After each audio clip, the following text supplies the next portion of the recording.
Peace, what's happening? This is Stacy Patrice here with another Hump Day edition of Tools for the Soul.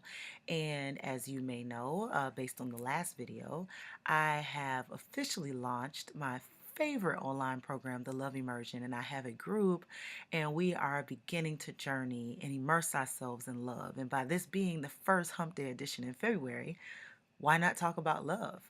I wanted to talk a bit about loving strong and loving wrong.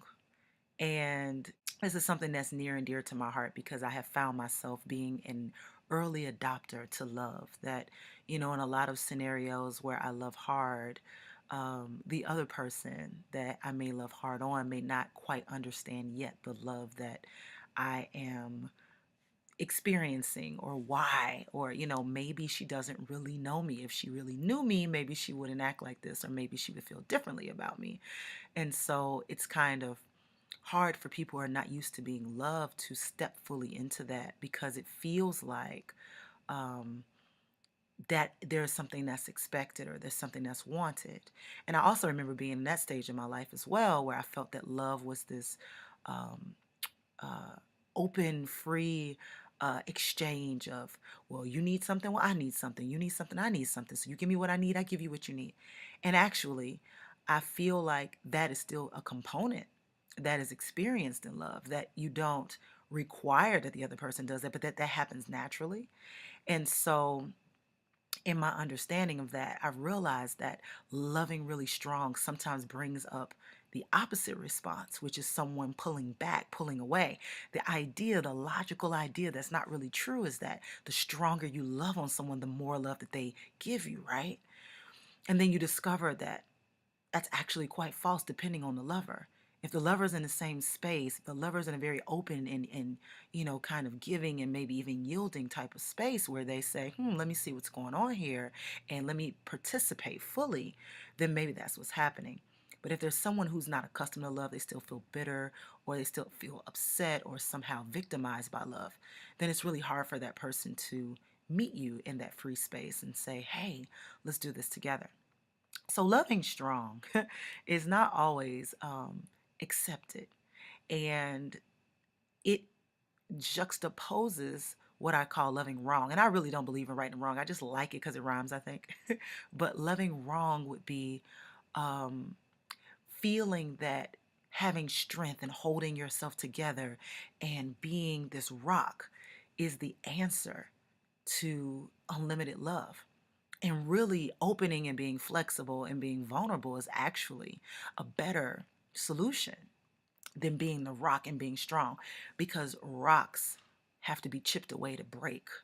Flexibility just bends and moves.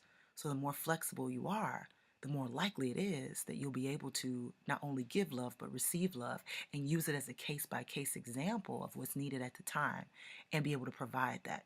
So here are some tools to help you to more, uh, love more flexibly.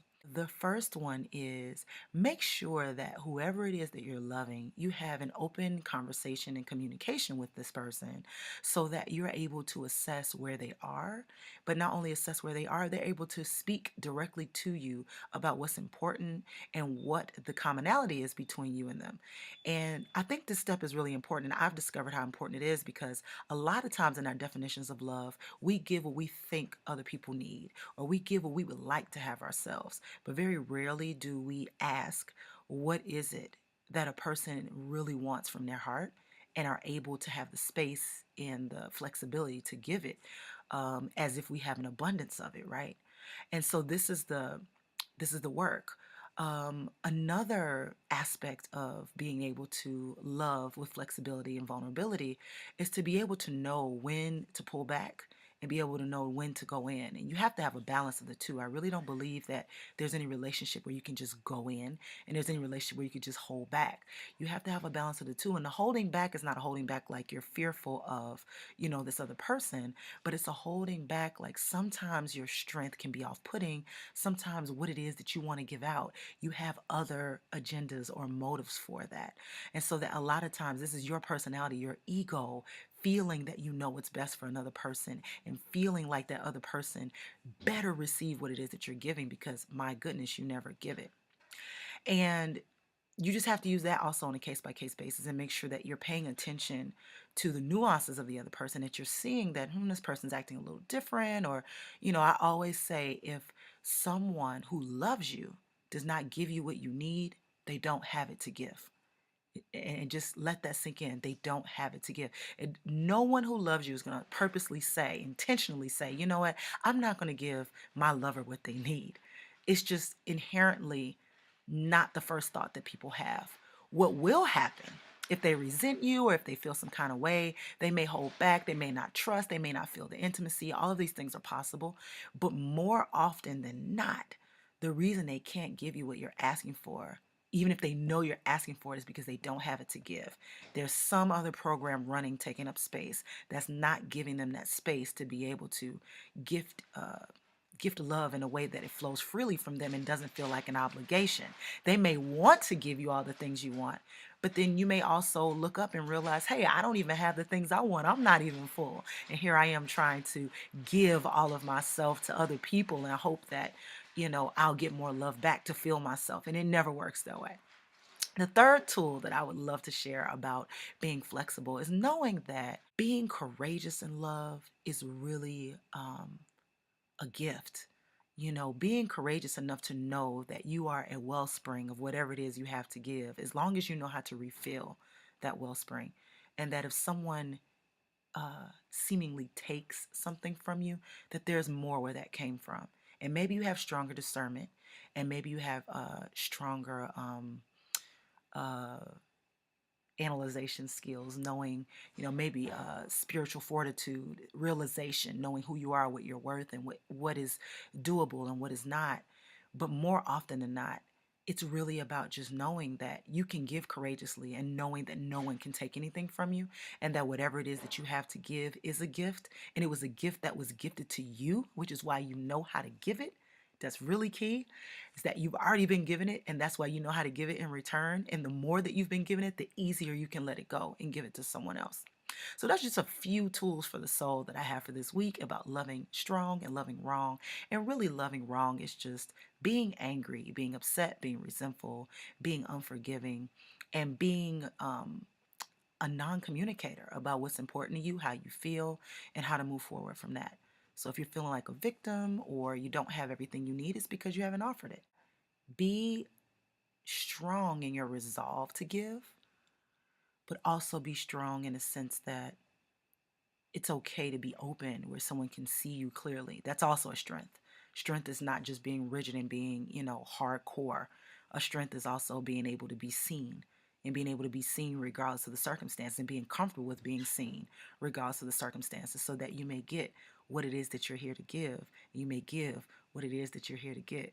And that's my tools for the soul this week. I hope that wasn't too cryptic for you. I hope that you're in a space where you can feel what that means. Look at yourself when you're being loving and determine what it is that made you feel comfortable enough to open up. Look at those circumstances, and then look at the people that you say, I'm not doing it. And think about what it is about that person. This might be a listing exercise where you can really list and say, these are the things that allow me to be expansive, and these are the things that allow me to be contracted. And by allow me to be, meaning that these are ways that you pick up on your feelings in these scenarios. No one's causing you to feel this way, but there's something there for you to investigate about why you feel this way with these particular people versus these particular people. And just use this as a exercise for yourself, as an exercise for yourself to evaluate what's really best for you. Okay, and then do me a favor, leave some comments below and let me know how this worked for you. Let me know if in your life you were able to see that difference between expansion and contraction, if you were able to know the difference between loving strong and loving wrong, if you've been able to open up to flexibility and vulnerability in your lives so that you're able to get and give what it is that you're here to give and get. And then I will see you next Wednesday for a new Tools for the Soul. Thank you so much for listening. Again, I'm Stacy Patrice, and I'll talk to you next Wednesday. Peace, love, namaste, ashe. And let's make it loving. Strip for love this year. Please do. Peace.